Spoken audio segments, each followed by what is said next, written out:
Hey, what's going on, guys? So I did this Q&A video probably like a week back, and then I sent it to my editor, and I realized that my mic was muted the entire time. So we're on take 2 here, and basically what I want to do was like a video where I answer questions from YouTube videos, and also I have a channel in my Discord if you guys want to ask questions. And I thought doing this like every couple weeks would be kind of cool, or maybe once a month or something, just to stay connected with the YouTube community. If you guys don't know, I do stream on Twitch 7 days a week, so you can come hang out there and ask me questions all the time. But this would be kind of cool to put it in video format. What made you start streaming? So long story short, I played Hearthstone really competitively back in the day. I wanted to start streaming it. I was making guides for it. People asked me to stream, and my internet and PC were too bad, so I didn't. Then down the road, Overwatch came out. I played it, got really high rank, and discovered that you could stream on Xbox using the Twitch app. So I started streaming, and I never got more than like 20-30 viewers. I was probably like a 10 average viewer streamer or something like that. And I realized I liked Overwatch a lot, and streaming was bigger on PC, the updates were bigger on PC, etc, etc. PC was just the place to go to for Overwatch. So I sold my Xbox, bought a PC, started streaming on Xbox or on PC back in January 2016, 17, something like that. I can't remember. It was like January 2017, I believe. And actually, I think it might have been 2016. I don't remember. It was a long time ago. And yeah, that's where it all started. I streamed on PC, and my stream started growing and getting traction. And yeah, that was a long time ago, and I've been playing Overwatch ever since. What is next? Do you think Overwatch 2 will live up to everyone's expectation and hype? So I think the PvP aspect of Overwatch 2, them creating like more lore and more content to come out with new maps and new characters is great. The way that they're implementing it is great. How they're making it so people who own Overwatch 1 can still play online PvP with people who own Overwatch 2. So they're not separating the community for online competitive. The PvP or the PvE aspect, it seems very story mode like if I bought Overwatch 2, I'll play it for like a week and then I'll be done with it. What I would really like to see happen is if they come out with like a raid system where you could play weekly, kind of like Destiny or WoW, where you can have like progression through items or gear or cosmetics or something, where you could like play bosses, like new content weekly, come back and like play it on harder modes, something like that. But I don't think that's what's going to happen. I think it's just going to be a story mode to expand the lore and update PvP side a bit. So I don't have high expectations for it. I think it will be good for the game, but apparently it's very far down the road, like over a year away. So, I don't know. Whatever. What's your favorite game from your childhood? I have to say Ratchet & Clank Up Your Arsenal. That was the first like online competitive game that I really took seriously. And it was for PlayStation 2, I believe. And it was really, really fun. It was a super fun game. If you've never played it, definitely recommend you checking it out. I doubt that you could still play it online, but even the story mode in that game is so much fun. It's actually very similar to what I think Overwatch 2 will be, where it's like the more you play, the more you can upgrade your character. Basically in Ratchet & Clank, you could like level up your guns, so they do more and more crazy stuff as you level up.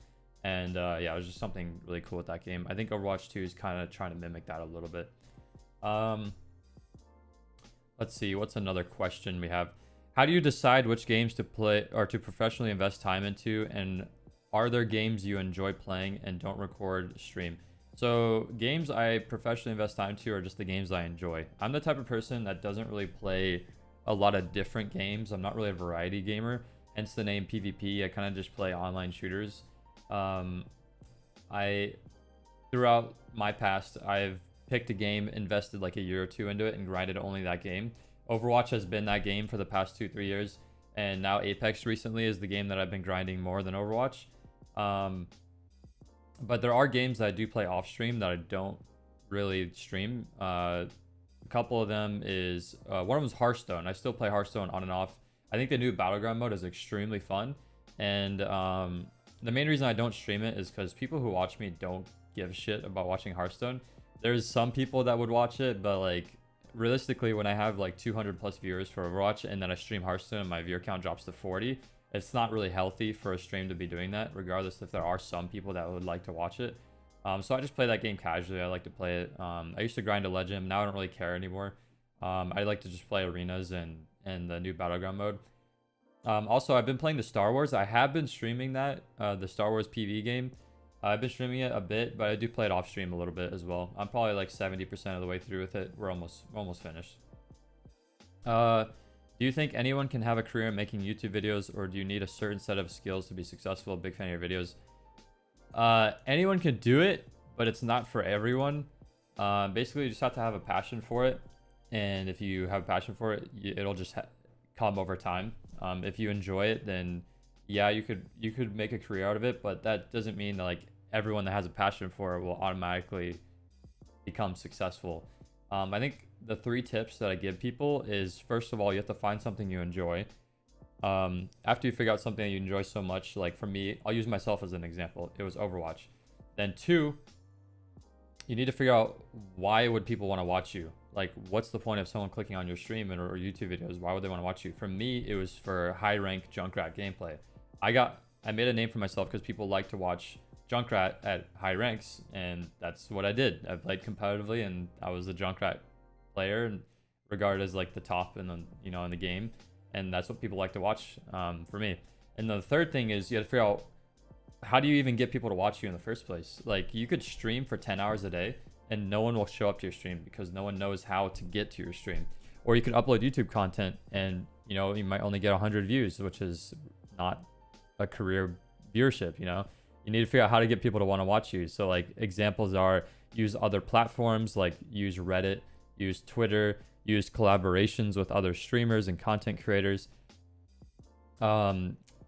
Just figure out other avenues to get people to want to come to your stream or watch your videos, even when you're not actually live or putting out YouTube videos. Like, get people to want to watch your stuff when you don't have content available for them. So yeah, that's some really good tips for people that are trying to make it. How many dogs have you had in your whole life, and what are the names if you remember? My first dog growing up was a golden retriever named Honeybee, and then I have a dog back home named Casper. He's a Havanese. That's the dog. My first dog, she passed away like early high school, I think, and then the next one we got when I was like a junior in high school or something, and then I left to go to college. So that's kind of my parents' dog. But I still, every time I go back home, I like to see it. So Pog. And then now we have my own dog, Simba and Nala, which is a golden retriever, Simba, and Nala is an Aussie Door, which is a mixture between a Australian Shepherd and a Black Lab. Yeah, those are all the dogs that I've had in my life. And what's the biggest issue with Apex Legends that you want Respawn to address ASAP? So I think the top 3 issues, if I break it down into 3 categories, let's say like casual, competitive, and professional. Professional, we don't have custom servers. Without custom servers, you can't have an actual pro scene or create tournaments, etc., etc. But all this stuff should be coming down the road. Apex in the year 2020 should be a lot healthier than it is now. For the competitive scene, the biggest issue is cheaters that are thriving in ranked. And also, right now there's like a huge bug where you can like Alt F4 and you can completely avoid RP loss. So like the rank system is just completely flawed to begin with. It's kind of turned into just more of like a glorified pub, which is, it's okay, but like over time, people are losing interest to grind in the game, especially with seasons in Apex being 120 days long. Like, that's a long time, dude. Overwatch has 60-day seasons, I believe. A big issue with Overwatch though is they don't actually update the game based on seasons, whereas Apex has done a pretty good job of centering their updates around their seasonal content. So I think it's a huge flaw that Overwatch has, that it don't actually update based on their seasons. So like seasons are not really seasons to begin with, and there's no MMR SR resets, where Apex does do that. But yeah, so like that's competitively, mostly cheaters is the biggest problem, but also like the other flaw I mentioned. And then for casuals, I think lack of content and muzzle flash, lack of general content probably. They did come out with like season 3, they came out with new map and new character, but since then they haven't really released a lot of content to keep casuals interested. And I think, I mean, they did come out with like the Halloween game mode, which is okay. I think a huge flaw in Apex right now is no, like the store system. Like a skin in Apex, let's say you want to buy a Junkrat skin, right? It's $18. That is an insane amount of money for one skin. No one, like, people do spend the money, but like let's be real, that's a huge flaw. And like outside of that, they don't come out with like brand new skins very often. I think they update the store like once a week with, they like revolve, like they like change the skins based on like skins that are already in the game, and you can like buy it with in-game currency or something. I don't know. It's just like the whole system is not healthy for casuals. It's not really content that they want to enjoy. And then so those are all the questions that I got from my YouTube community tab. If you guys want to ask more questions, leave them in this video, and then I'll answer them in the next Q&A video. We also have a channel in my Discord called Ask PvP, and one of the questions there was, are you planning on releasing a big Junkrat guide? Enter the top 100 Junkrat players. Thank you. Basically, the short answer is no. I have a Junkrat guide that's very old that is still quite relevant, and I have a lot of other Junkrat guides that are like Riptire guides or like Junkrat trap guides or map guides, etc. Like I have some other stuff that's old that's still quite relevant. But my passion isn't for like creating guides, unfortunately. I might make some down the road, but right now I just enjoy playing the game and like giving tips while I play. I feel like I do a pretty decent job of like giving educational content while I'm playing. Like I'll give tips of like unique stuff, and I'll explain like my thought process sometimes. That's what I enjoy doing more than just making general guides. I did talk to CarQ about updating the 25 or the tip for every hero series with Junk. We were actually the first ones to make that series. Like originally it was going to be like a tip for every map, but instead he wanted to do like a tip for every character. So that's what like kickstarted that whole series. And he said he wanted to do it with a different content creator. So like he's planning on updating all of the older ones, and he's going to get new content creators for every update. So he's not doing like repeats, which is fine. It should be good for everyone. So you guys can check that out.